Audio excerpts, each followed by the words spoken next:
will is greater than yours. We'll see. Confess!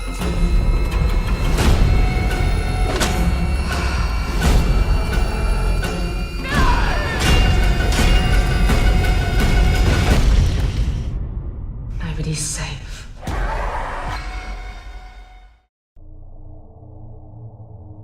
England, 1665, year of the Great Plague. The pestilence has spread across the land, killing tens of thousands, destroying entire families and communities in its wake.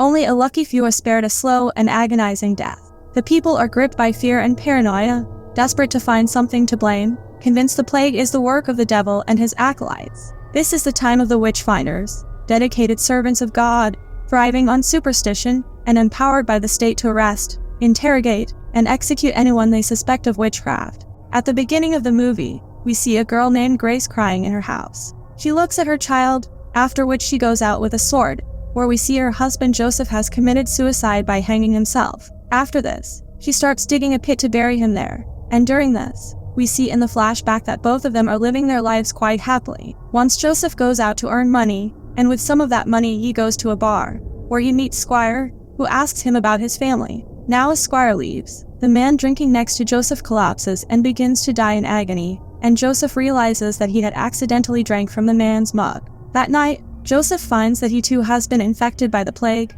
and when Grace learns about it, she gets horrified. She says she will go to the forest to fetch some elderberry to make a tonic, and before she leaves, Joseph tells her that he loves her very much. Now after some time, when she returns from the forest, she breaks down seeing that Joseph has hanged himself. Now a few days later, Squire comes to Grace's house and says he heard a rumor that her husband had succumbed to the sickness. He expresses sorrow for his death but also asks her how she will pay her rent, because if she cannot fulfill her obligation, her tenancy will be forfeited. Grace says his sympathy at this difficult time is the most touching, to which he says this is business and nothing more, and that he will come back, and if she won't pay the rent, then they will call it quits. After he leaves, Grace gets worried seeing that they do not have savings, and in a flashback, we see her and Joseph trying for a baby. After finishing up, she tells him that it happened this time and she is sure of it. She then turns to blow the candle and gets spooked to see Joseph's rotten corpse, but it turns out to be a nightmare.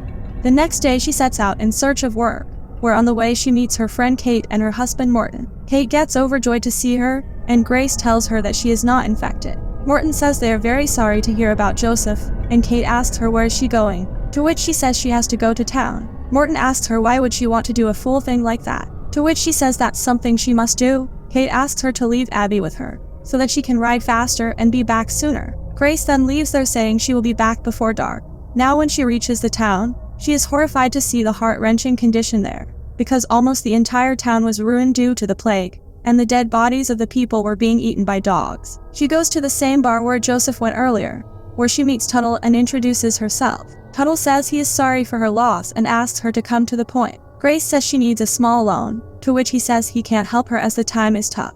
People are scared, and they arrested Molly Pryor just 2 days ago for witchery and she confessed all the charges. He suggests her to leave town while she can, and before leaving, she asks him what happened that day when Joseph came into town. He tells her all what happened that day, to which she asks him if he saw it. He says he heard it from Squire, and here we see that day Squire had changed mugs. Now while leaving, she sees some masked men keeping the dead bodies in a cart, and only then does one of the dead bodies open its eyes, due to which she gets scared and rides back to her house. Later that night, she gets spooked to see Joseph's spirit in her house, who tells her to do as she must and then leaves there. She goes out, follows him, and finds the rope going into his grave. She holds the grave and pulls his corpse out of the grave, and then takes out their wedding ring from his finger. The next day, Squire visits her again, and she gives him that ring as rent, but he asks her what about next month and the month after. Grace gives him her wedding ring as well and asks him if he is satisfied now, to which he says she could cover her rent by other means. Grace gets angry and asks him to leave, but we see that Squire's intentions are not noble and he tries to coerce her. She manages to free herself and slaps him,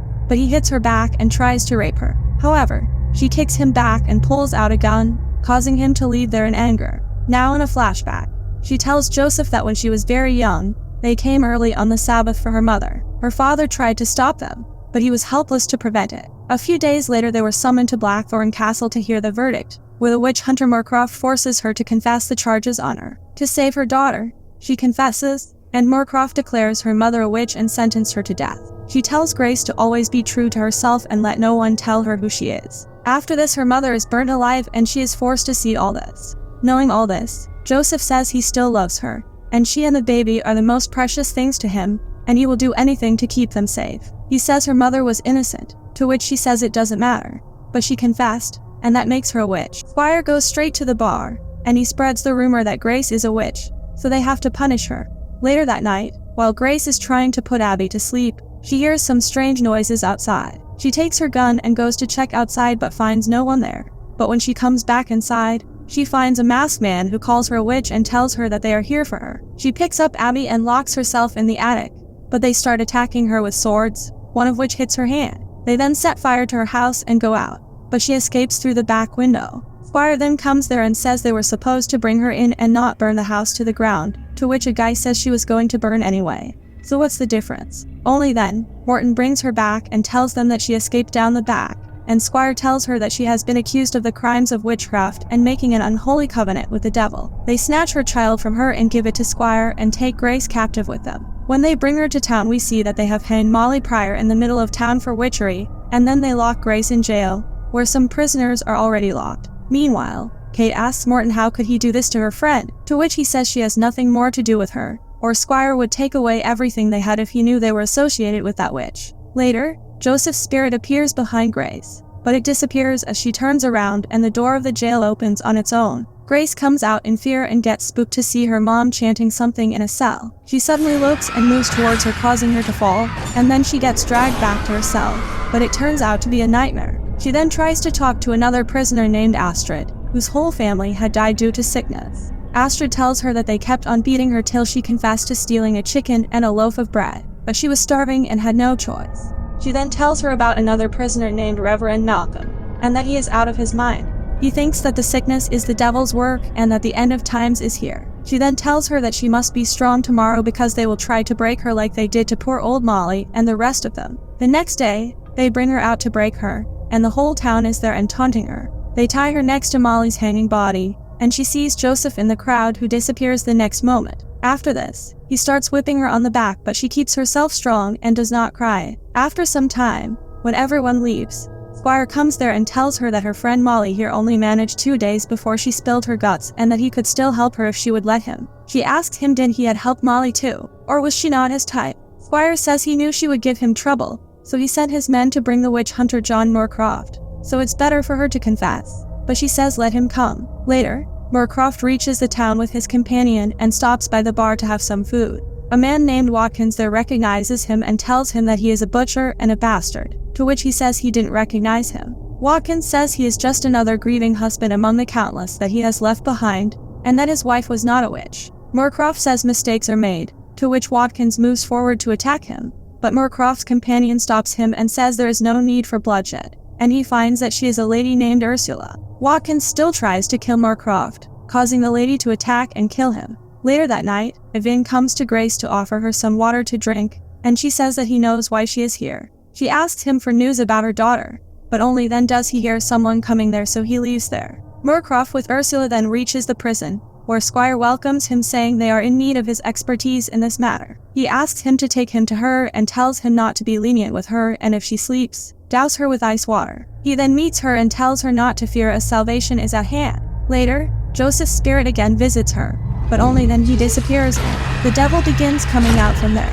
She gets terrified and begins praying, but the devil rises and growls. Her mother's spirit then appears there and tells her never to forget who she is, and only then a guard comes there and tells her it's time. The next day, Moorcroft tells her that the depositions are unanimous, and the evidence is clear, yet she persists in claiming her innocence. He gets up and goes to her and says that the devil is deceitful, and it is his duty to uncover the truth. He then takes out the crucifix from her neck, saying she won't be needing this anymore. He then orders them to strap her on his torture equipment and then asks Sister Agatha to proceed with the examination. Sister Agatha tears off her clothes and starts examining her, and seeing a mark on her neck, she tells him that they have something. Moorcroft checks it and says it's a clear mark of the devil, and asks her that when she fornicate with the beast, does his bite sting, but she remains silent. She is then thrown back to her cell, and Yvonne brings extra bread and cheese, and before leaving, he tells her not to give up. Later, the devil comes there in the guise of Joseph and tries to seduce Grace. but suddenly she gets spooked to see him in his true form. He then tells her that he cares not for flesh, but just wants her soul, and then he slits her throat. However, they wake her up by throwing ice water on her. The next day, Evin tells her that her daughter is safe in the keeping of the squire in the South Tower, and a nursemaid is called to attend to her needs. Later, Grace is again strapped onto Moorcroft's torture equipment, and he tells her that he had Joseph's body exhumed, and he found a noose hanging around his stretched neck. He did not know her husband, but he heard that he was a kind and godly man, which made him wonder why would such a man commit the mortal crime of taking his own life unless it was the witch he was fool enough to marry or the devil himself. He then orders them to take her down and tells Ursula to begin the torture. After a while, we see that her body has been stabbed in several different parts, and Moorcroft orders them to take her away. Now, while taking her to her cell, Evin asks her to just give them what they want, to which she says she won't, because they are going to kill her anyway. She then sees a sick prisoner there and says she thinks there's only one way out of this now. Meanwhile, Moorcroft asks Ursula what's troubling her, to which she says Grace has courage. He gets up and tells her never to doubt the virtue of their task and never mind how difficult or painful it may be,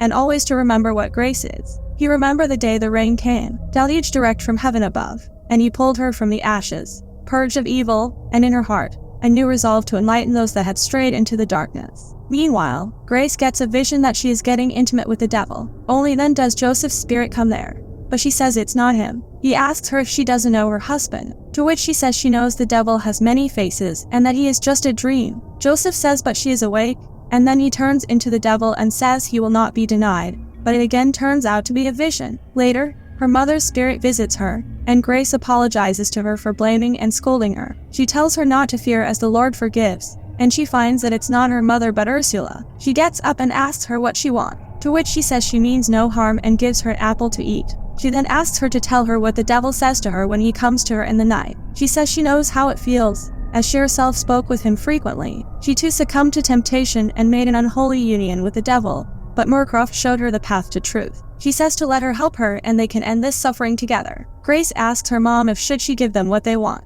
to which she says she has fought long enough, so she can let go now and free herself. Joseph's spirit then appears and tells her to free herself, but only then the devil haunts her, and Ursula tells her to follow the path to truth. If she won't do it for herself, then do it for her daughter. Grace says now she sees the truth of it and asks her to tell her how many others has she sent the scaffold or burned to death. Did she convince them that they were witches just as her own accusers convinced her? When you are told something often enough, you start to believe it. What you are unwilling or unable to accept is you are no more the witch then than she is now. Later, Evin brings her food, but she finds a note in it saying Abby's safe. Only then she sees that Leonara has also been brought to the prison. The next day, they again strap her to Moorcroft's machine, and he asks her if she confess, but she remains silent. He then shows her one of his equipment and tells her that it's the most effective, and its purpose is to inflict excruciating pain. It must be inserted fully and then the handle must be turned thus again and again, until the pain is unendurable. He tells her not to make him do this and asks her to confess, but she says he can tear her flesh and break her bones, but she will not bear false witness before him or anyone else. She knows the truth, and she will endure all of his torments to protect it. Moorcroft orders them to take her down, and then he asks Ursula to proceed, saying it is God's work they do here. He then goes to Grace and begs her to confess, saying this is her last chance, but she remains silent. Ursula then inserts that thing in her hole, causing her to scream in pain, and after a while, we see her bleeding profusely. Moorcroft says he has done everything in his power to purge her soul of evil but to no avail. Therefore he sentenced her to death for the grievous crime of malfeasance. Squire says he promised him a confession,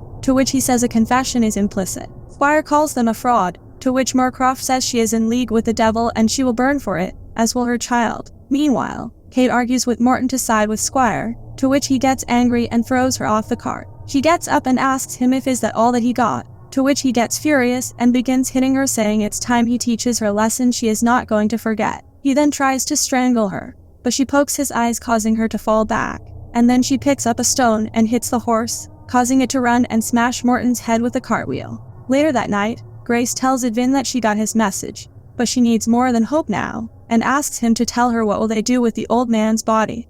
He says he thinks they will dump it in the pit the next morning, to which she tells him that she was hoping to escape with Abby tonight and asks him if will he help her. She then sends a message to Moorcroft that she wants to talk to him, to which he asks him to bring her to him. Now when they take her to Moorcroft, Edvin collects the blood of that old man in a bottle. Here Grace tells Moorcroft that she will give him what he wants, but on one condition. As he turns, She gets overjoyed to see Abby with him and asks him to give her to her. Meanwhile, we see Edwin mixing that blood in Moorcroft's wine. Here Moorcroft asks her, being a witch herself, how does she foresees the future of her daughter? To which she says she will die tomorrow at her side by her hand. He asks her if she has come to bargain for her life, to which she says her life is all she wants if he still wants his confession. He says she will live, but he has a condition of his own, that she be raised by Ursula as a servant of God, so she doesn't follow in her mother's footsteps. He then gives her to say goodbye to her, and Edwin enters the room with the wine for Moorcroft. Ursula then tells her that it's time and takes Abby from her and takes her away from there. Now he tells Grace that he feels it is time that they raise a cup to honor their deal. He then offers her the wine,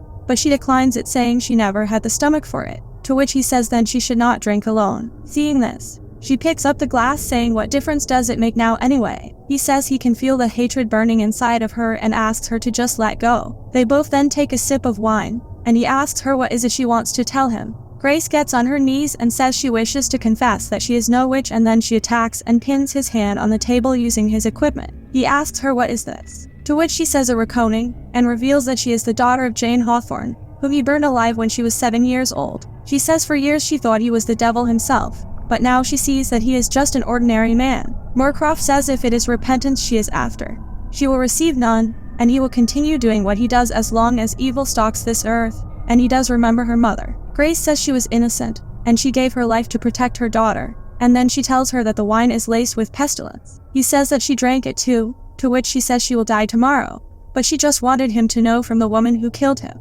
Meanwhile, Edwin goes to Squire's room to get Abby, and when Squire wakes up, he knocks him down. Here Ursula suddenly attacks Grace and tries to kill her, but Grace manages to kick her down, causing her dress to catch fire, and she jumps out of the window to save herself, but dies. A guard then comes there and points his gun at Grace, but Edwin stabs him from behind and tells her that Abby is with him. Now before leaving, she gives that gun to Moorcroft, saying free himself. After they leave, the castle catches fire, and Squire orders the guard to sound the alarm. Once out, Grace stops and tells Edwin that she can't go with him. She locks the gate and tells him that she drank the wine, so she can't risk her life or his. Edwin tells her that the wine was a poison. While he was leaving with the wine, Squire took the mug from him. They then tried to open the gate, but fail, so she tells him to find Kate and tell her what happened. She then goes in and frees other prisoners, but Squire catches Astrid and shoots her, and tells Grace that he is going to kill everyone she has ever loved until he finds her daughter. He then tries to attack and kill her, but she manages to stab him with a broken chair and tells Leonora to go as she is not done yet. She then picks up his sword and moves towards him, and then she severs his head from his body. Meanwhile, Moorcroft manages to free one of his hands, and then tries to shoot himself with that gun, but finds that it's out of bullets. Here Joseph's spirit appears and asks Grace to get up and that she has to live because Abby is out there and she needs her. Meanwhile, Edwin finds Kate, and she gets shocked to see Abby with him. She asks him where's Grace, to which he tells her that she sent him to find her and said she would know what to do. She tells him she does and that they have to go far from this place. It is estimated that up to 500,000 women were tried, tortured, and executed for the crime of witchcraft in Europe and North America. The last woman to be executed in Britain was Janet Horne. She was stripped naked, covered in tar, and burned to death in 1727. We then see that Grace also managed to escape from there, and the movie ends here. Thanks for joining us on our horror movie recap adventure. If you enjoyed the chills, subscribing would mean a lot. Drop a comment to share your thoughts and keep the terror alive. Stay spooky and see you soon.